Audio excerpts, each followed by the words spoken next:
Hi, Geraldine Pre-K. I'm so sorry that the last video was cut short. Unfortunately, there's only so much time allowed for some of these videos. So I'm back, guys.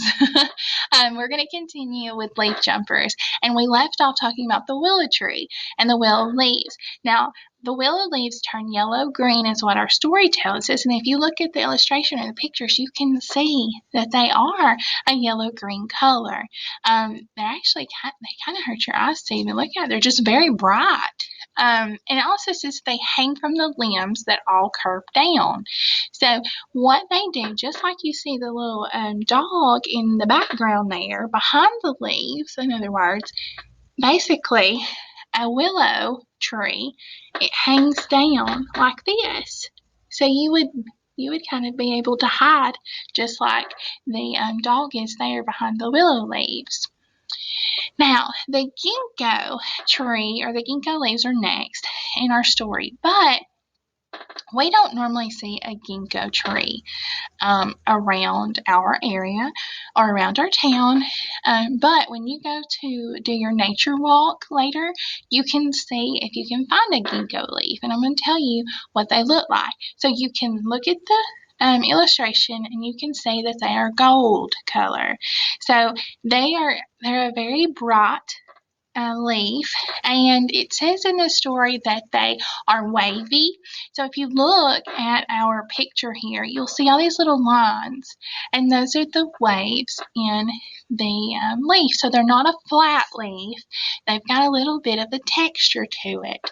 They also, it says that they're shaped like a fan. So I think these are pretty cool because they do look like little fans. This one right here looks like I could just pick it up and cool myself off because it looks like a fan. So these are pretty cool little leaves here. Alright, so the next tree that we're going to look at are the sycamore leaves. The sycamore leaves, it tells us in our story that they're yellow with a little bit of tan. And tan color is just like a brown color.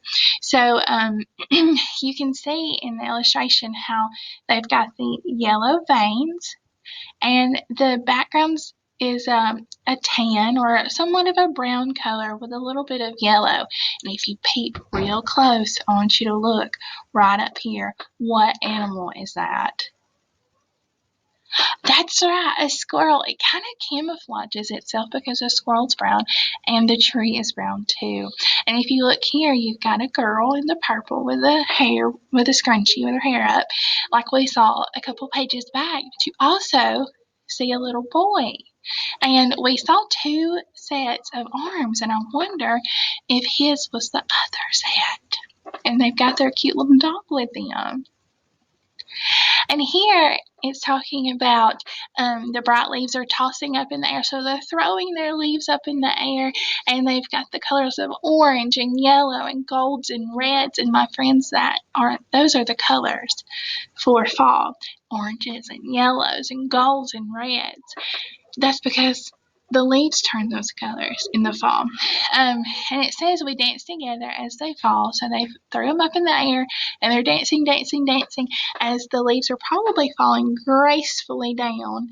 And they says that there are leaf hats settling on their heads. Now, it doesn't mean an actual like ball cap, a hat.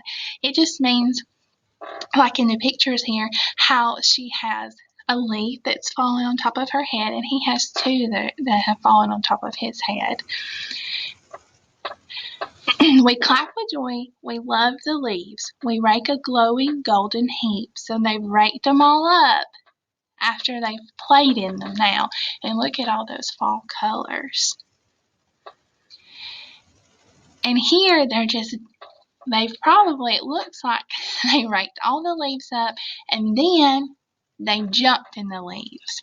So when you go on your nature walk, get you a big pile of leaves up and see if you can jump into them and watch the leaves fall up around you just as they are here. All right, Pre-K. Well, that's the end of our story. So I'll see you later. Have a great day. Bye, guys.